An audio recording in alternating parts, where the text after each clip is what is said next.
Ravi's International School. Trust assured for your child. A sprawling, safe and home-like campus for residential and day scholars. Call 7331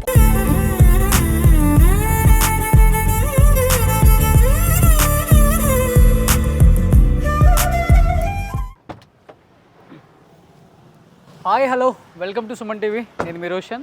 so present మనం కోడంబాకంలో ఉన్నాం. అంటే ఒకసారి ఈ actor గురించి అంతా తెలుసుకున్న తర్వాత అంటే ఈ యాక్ట్రెస్ ఎందుకు ఇలాంటి ఒక ఇంట్లో ఉండాల్సి వస్తుంది అనేది కూడా చాలామందికి క్వశ్చన్ మార్క్ అనమాట. బట్ ఎస్, ఉండాల్సి వస్తుంది. ఎందుకంటే తను తీసిన సినిమాలు ఇలాంటి సినిమాలు కాదు. అండ్ 1995లో ప్లే గర్ల్ సినిమాతో సిల్వర్ స్క్రీన్కి పరిచయం అయిపోయిన తర్వాత ఎన్నో సినిమాలు అంటే సాఫ్ట్ కోర్ పోర్నోగ్రఫీ మూవీస్కి కేర్ ఆఫ్ అడ్రస్ అంటే షకీలా అని చెప్పుకోవచ్చు అనమాట.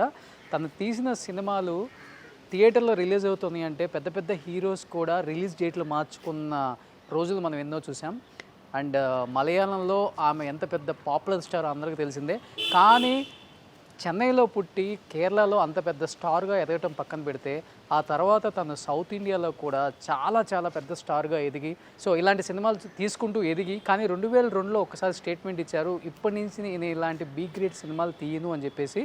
తర్వాత అన్నీ కూడా మన కొంతమంది హీరోల సినిమాలలో మంచి క్యారెక్టర్స్ వేసినప్పుడు కూడా షకీలా అంటే ప్రతి ఒక్కరి మైండ్లో మెదిగే ఒకే ఒక అంశం ఏంటంటే బ్లూ. అంటే ఒక రకంగా చెప్పాలంటే అలాంటి సినిమాలు తీసినప్పుడు కూడా షకీలా అంటే అలాంటి సినిమాలు తీస్తుంది, అలాంటి వ్యక్తే అని అందరి మైండ్లో పడిపోయింది. కానీ ఆమె వెనకున్న ఇంకొక చీకటి కోణం అనేది చాలా మందికి తెలియదు. తన కుటుంబం కోసం, తన వాళ్ళ కోసం, తను ఎదగటం కోసం ఇండస్ట్రీలో ఏదో ఒక విధంగా తను ఆ రోజు తీసుకున్న ఒక డెసిషన్తో సో షకీలా గారు అంటే అందరికీ కొంతమంది మర్యాద లేకుండా కూడా మాట్లాడతారు. కానీ నిజంగా ఆమె లైఫ్ స్టైల్ తెలుసుకున్న తర్వాత నాకు చాలా బాధ అనిపించింది. అంటే ఆమె పడ్డ కష్టాలు అన్నీ ఇన్ని కాదు. తర్వాత కూడా మనకి 2013లో షకీలా ఆత్మకథ అని తన బయోగ్రఫీ కూడా రిలీజ్ అవ్వడం జరిగిందనమాట. తర్వాత ఆమె పాలిటిక్స్లోకి వచ్చేసారు, ఇండియన్ నేషనల్ కాంగ్రెస్లో మెంబర్ అయిపోయారు. అండ్ చూసుకుంటే మనకి తర్వాత తను తీసిన సినిమాలు చూస్తూ ఉంటే చాలామందికి తన మీద ఒక ఆలోచించే విధానం మారిపోయిందనమాట. సో అంటే కేవలం ఇలాంటి సినిమాలు మాత్రమే కాదు, ఎలాంటి సినిమాలని తీయగలదు. సో ఒకానొక టైంలో ఆమె సినిమా కోసం థియేటర్ల ముందు వెయిట్ చేసిన ఎంతోమంది ప్రేక్షకులు అంటే ఒక రకంగా చెప్పాలంటే ప్రేక్షకుల మదిని కొల్లగొట్టారు. అండ్ ప్రేక్షకులకి ఆనందాన్ని, వినోదాన్ని ఇచ్చారు షకీలా గారు. బట్ పెద్ద కోటల్లో ఉంటారు షకీలా గారు, చాలా సినిమాలు చేశారు, బాగా సంపాదించారు. ఆమెకేంటి అనుకునే వాళ్ళకి కూడా ఆమె వెనక ఇంకొక కోణం ఉంది. ఆర్థికంగా కూడా చాలా ఇబ్బందులు పడుతున్నారని అక్కడ ఇక్కడ చెప్తుంటే నేను విన్నాను. కానీ తాను ఎప్పుడు కూడా ఇలా చేయి చాచలేదనమాట. ఉన్న దాంట్లోనే తనకున్న టాలెంట్తోనే ఏదో ఒక పని చేసుకుంటూ తను లైఫ్ లీడ్ చేస్తున్నారు. కానీ ఎప్పుడూ కూడా నేను ఇబ్బంది పడుతున్నానని చెప్పేసి ఒకళ్ళ ముందుకు వచ్చి చేయి చాచి అడగలేదు.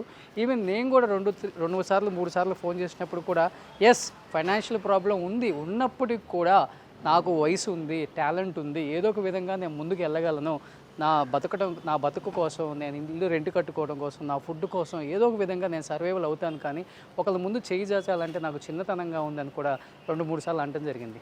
ఎస్, నిజంగా అంటే ఈరోజు మనం ఆమెను ఇలా అని చూపించడం కాదు, బట్ తన అంటే ఎలాంటి లైఫ్ చూసి వచ్చారు అండ్ అంటే పరిస్థితులు తలకిల్లు అయితే ఎలా అవుతుందనే దానికి ఒక చిన్న ఉదాహరణ అనమాట. ఒకసారి ఇక్కడ షకీలా గారు నివసిస్తున్నారని తెలిసింది. ఒకసారి ఆమెతో మాట్లాడే ప్రయత్నం చేద్దాం. ఇప్పుడు ఏం చేస్తున్నారు అండ్ బిగ్ బాస్లో కూడా మీ అందరిని అలరించారు, కానీ చాలా తొందరగా బయటకు వచ్చారు ఆమె. ఎస్, ఇది షకీలా గారు ఉంటున్న ఇల్లు. మీ అందరికి అనిపించవచ్చు ఏంటి ఇలా ఇంట్లో ఉంటున్నారని. ఎస్, ఇదే ఇంట్లో ఆమె ఉంటున్నారు. ఒకసారి లోపలికి వెళ్దాం. బిగ్ బాస్ తర్వాత ఆమె ఎటువంటి తెలుగు ఇంటర్వ్యూస్ ఇవ్వలేదు. చాలామంది ఒకసారి ఆమెను చూడాలి అసలు ఏం మాట్లాడతారో విందాం అనుకుంటున్నా. ద బ్యూటీ షకీలా గారు.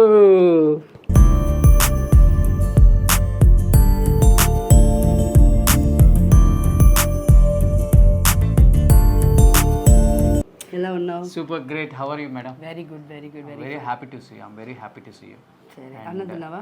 అన్నం తిన్నాను. సరే, ఈవినింగ్ మీరే వంట చేయాలి. సరే తప్పకుండా. ఏం వంట చేస్తున్నారు? ఏం కావాలో చెప్పు. సినిమా ఇండస్ట్రీలో ఉన్న పెద్ద యాక్టర్స్ కూడా ఈమె చేతి వంట తినాలని, ఈ చేతులతో చేసిన వంట తినాలని ఎంతో ఆశ. ఎందుకంటే అంత బాగా వంట చేస్తారు. Cooking with Comali. Cook with Comali తమిళ్లో కూడా. అవును, అదిగో. ఎస్, ఏది ఇదా? ఈయన.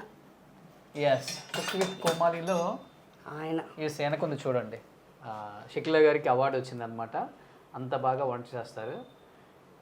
ఎలాంటి ఇంట్లో ఉంటున్నాం అని కాదు, ఎంత సంతోషంగా ఉన్నది చాలా ఇంపార్టెంట్. అది ఆమెకు ఉందన్నమాట. షూర్ తప్పకుండా 47 సంవత్సరాల నుంచి 43 సంవత్సరాల నుంచి ఇదే ఇంట్లో ఉంటున్నారు. వాళ్ళకి ఎంత సెంటిమెంటో ఒకసారి ఆలోచించండి. అవును. ఇప్పుడు నాకు 46 అవుతుంది. ఇక్కడ నేను 3 ఇయర్స్ అప్పుడు వచ్చాను, 3 వయసు అప్పుడు వచ్చాను. ఇక్కడికి వచ్చి నేను ఎల్కేజీ పోయి చదివాను, పక్కన ఉండే ఒక సరస్వతి విద్యాలయ మెట్రికులేషన్ స్కూల్లో. ఓకే. సో అప్పటి నుంచి ఇక్కడే ఉంటున్నా. ఓకే. సో మీరు ఎంత అందంగా ఉన్నారు, ఇల్లు కూడా అంతే అందంగా ఉంది. Thank you. చాలా ఎగ్జాజరేట్ చేస్తున్నాడు, పర్వాలేదు. చిన్న ఇల్లు, బట్ చిన్నది పెద్దదని కాదు, మన మనసే కావాలా. ఒక్కరి ఫుడ్ 10 మంది పంచుకొని తినవచ్చు, 10 మంది ఫుడ్ ఒక్కడు తినలేడు. So I'm happy with whatever I have. Super, great. So నేను కొన్ని మేడం ఫొటోస్ ఒకసారి చూడండి ఇంట్లో. ఇది ఎవరు వేసి ఇచ్చారు పెయింట్? ఇది పెయింట్ కాదు, ఇది ఒక ఫోటోషూట్. ఓకే. నాకు మీ ఇంట్లోకి రాగానే బాగా నచ్చేది అది అక్కడ ఉన్న ఫోటో. కరెక్ట్గా 20 వయసు ఆ ఫోటో తీసేటప్పుడు. ఓకే. అప్పటికి ఎంటర్ అయ్యారు? ఎంటర్ అయ్యి మా డాడీతో ఏడిసి నాకు ఒక ఫోటోషూటు శంకర్ సత్యమూర్తి, శివ సత్యమూర్తి అని తీశాడు. అప్పుడు పెద్ద పెద్ద ఆర్టిస్టులకి తనే ఫోటోషూట్ చేస్తారనమాట.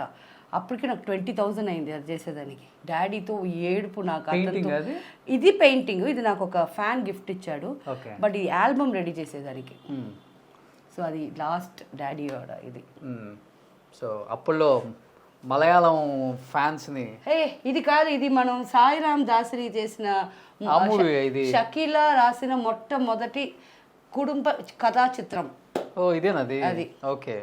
తర్వాత 2013 మీ బయోగ్రఫీ ఏదో వచ్చింది. 13th కాదు, ఇప్పుడు వచ్చింది, ఒక 5 years బ్యాక్. రిచా చెడ్డా చేసింది. పిక్చర్ సరిగా పోలా, ఎందుకంటే ఫిల్మ్లో వచ్చి చాలా ఎథిక్స్ కోసం, కమర్షియల్ ఎథిక్స్ కోసం చాలా మార్చారనమాట. దాంట్లో నాకు ఉండేదంతా సిస్టర్స్ అది కాదు చేసుకున్నట్టు. అది నిజమే, ఒక్క సిస్టర్ అది చేసింది. బట్ నాకు బ్రదర్స్ ఉన్నారు, 3 బ్రదర్స్. మేము 3 సిస్టర్స్. నాకన్నా ముందు పుట్టిన అక్క చనిపోయింది. సో ఇవన్నీ డీటెయిల్గా నేను నా బుక్లో ఇస్తే అవన్నీ చేయలే, వేరే వేరే చేశారు. ఫిల్మ్ చూసి బయటకు వచ్చినప్పుడు నేను చెప్పాను, ఇలా చెప్పేసి వచ్చాను పోదు ఫిల్మ్ అని. బికాస్ నేను అన్నీ అడిగారు, అన్నీ చేశారు, బట్ ఫిల్మ్ అవుట్పుట్ నేను చూసినప్పుడు I was not happy. And నా ఫిల్మ్కే సూపర్ నేను చెప్పేసి రావాలి, నేనే పోదని చెప్పేసి. బికాస్ మీరందరూ ఉన్నారు ఇక్కడే, నా ఫ్రెండ్స్ ఉన్నారు, మా ఫ్యామిలీ ఉంది, అందరూ ఉన్నారు. ఇప్పుడు ఇలాగా దాంట్లో లేని విషయం పెడితే ఎవరు ఒప్పుకుంటారు? నవ్వరా నన్ను చూసి? సో ఆ ఫిల్మ్ బాగా పోలేదు. ఓకే. సో మీరు ఒక దాంట్లో చెప్పారు అండ్ నేను విన్నాను, ఇది ట్రాన్స్జెండర్స్ని మీరు అడాప్ట్ చేసుకున్నారు మీరు పిల్లల్లాగా. అవును, ఇది దీంట్లోనే ఉంటుంది. ఇది మేము బ్యాంకాక్ వెళ్ళాము ఫస్ట్. అంటే నేను చాలాసార్లు వెళ్ళాను. ఇది తంగం, నా కూతురు. సో పులి చూడు, వాడికి ఇది ఎంత ధైర్యం. ఏజ్ ఎప్పుడు తింది మీరు అడాప్ట్ చేసుకున్నారు? వీడికి అప్పుడు 19, ఇప్పుడు హీస్ 31. ఓకే. అప్పటి నుంచి నాతో ఉన్నాడు. ఈ పులిని వాడు ఆడుకునేలాగా మనం ఆడుకోలేము. నాకు చెమట పడేసింది, వాడు దాన్ని పట్టుకొని ఇలాగంతా ఆడుతున్నాడు. ఓకే. సో అంటే ఏదైనా రీజన్ ఉందా ట్రాన్స్జెండర్ని అడాప్ట్ చేసుకోవడానికి? నేను నిజంగా చెప్తే ఫస్ట్ ఆఫ్ ఆల్ తెలియాలి చాలా మందికి, అందుకే అడిగాను. ఫస్ట్ ఆఫ్ ఆల్ మనలాగా ఫ్యామిలీలో నన్ను ఆడదుగా ఉండి నా ఫ్యామిలీ నన్ను దూరం పెట్టింది. అప్పుడు మగపిల్లోడుగా పుట్టి వాళ్ళు మారుతున్నారంటే ఏ ఇంట్లో కూడా ఒప్పుకోరు. సో వాళ్ళని పేరెంట్స్ యాక్సెప్ట్ చేయాల.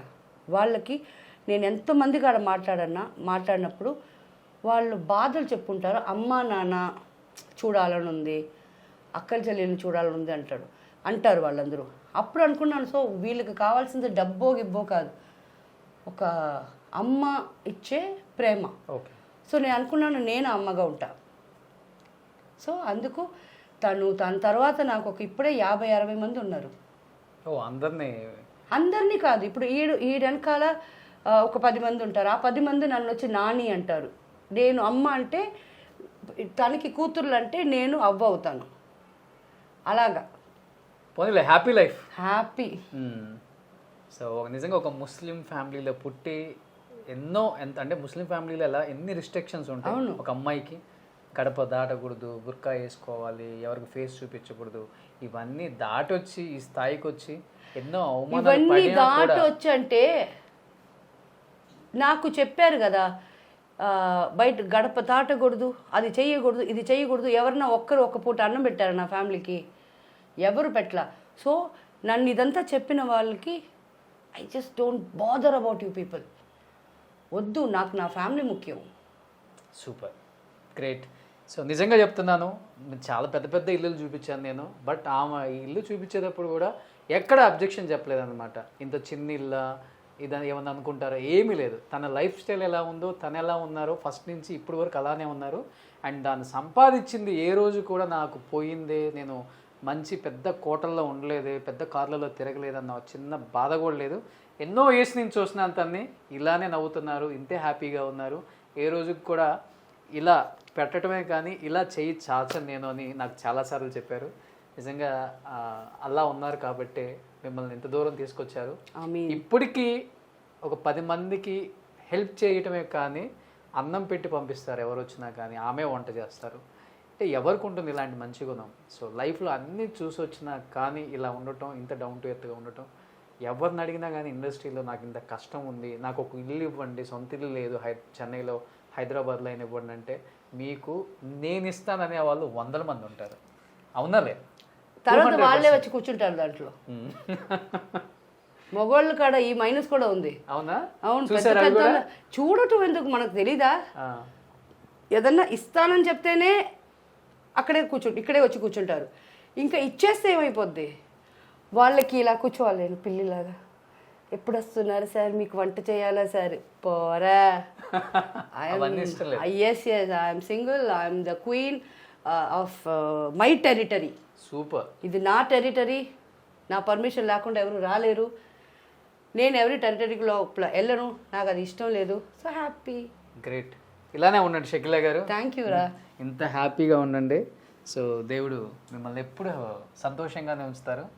టైంకి మీకు ఏం కావాలో అన్ని అందిస్తూనే ఉన్నారు ఆయన. Definitely yes. అది అది అది చాలా గొప్ప అనుకోవచ్చు. సో మీకు మీరు ఎన్ని మంచి పనులు చేస్తే దేవుడు అంత మంచి పని మీకు చేస్తున్నారు. No problem, be happy. Okay. 10 మందికి పెట్టే స్థాయిలోనే ఉండాలని మనస్ఫూర్తిగా కోరుకుంటున్నాను. Thank you so much. ఇంటికి పిలిచి మరీ మమ్మల్ని గౌరవించి ఇంటర్వ్యూ ఇచ్చి ఆతిథ్యం ఇచ్చి సాయంత్రం మంచి వంట చేస్తారు, వస్తాం మేము.